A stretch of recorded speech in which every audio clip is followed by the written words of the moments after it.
James from JR Training today, here to talk to you about intermittent fasting. What I'm going to cover is the pros, the cons, and kind of how to do it. So intermittent fasting, what is it? So basically it's a period of eating windows and non-eating windows combined together to form a 24-hour period.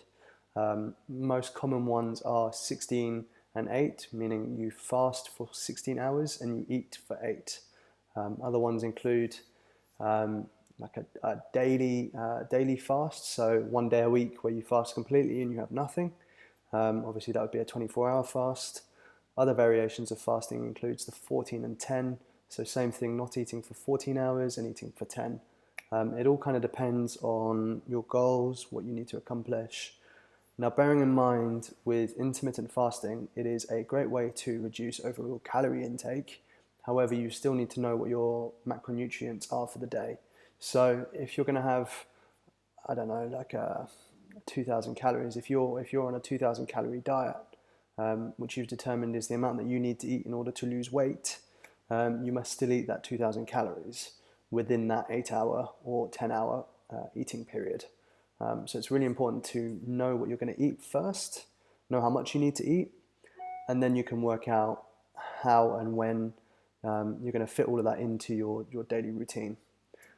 So what are the benefits of intermittent fasting? So as I was told, the benefits of intermittent fasting is an increase in AMPK stimulus. So what that means is that you increase insulin sensitivity, you increase cell regeneration, but by doing that you also increase apoptosis, which is the death of certain cells. So again, providing you're in a calorie deficit, those will be fat cells. Now what you have to remember is if you're not eating your daily target of protein, then you will also break down muscle cells. So it's really important to ensure that you're eating enough calories throughout the day. What does that look like? What does that mean? So basically, if you're eating, if you get up in the morning and you don't eat until around 1 in the afternoon, and then ideally you would add in your training at around 1 or 2 in the afternoon, train really hard, do your normal workouts, and then consume your largest meal after training. After that, you then have the next 8 hours to eat. So you would be finishing eating between 8 to 9 p.m., depending on when you started consuming your first intake of food for the day. I personally find it a really easy way to manage my food intake, but also the fact that in the morning it helps me stay focused, it helps me stay driven, I'm clear, my mind is clear. Combining that with like a black coffee really helps me to just kind of work through what I need to in the morning. It gives me time and reduces my stress in the morning so that I don't have to cook, I don't have to eat first thing. And actually I find I function better off of it. So those are my thoughts on intermittent fasting. The negatives, it can be a bit like having an eating disorder in that obviously you have to be careful how far down the road you go.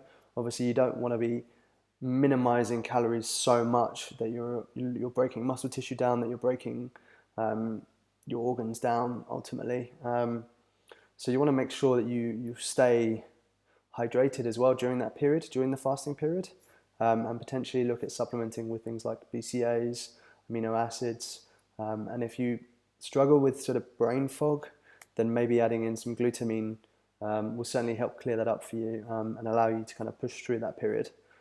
So those are my thoughts on intermittent fasting. Give it a go, let me know your thoughts. I will type up a corresponding article so that you can read it and go through it.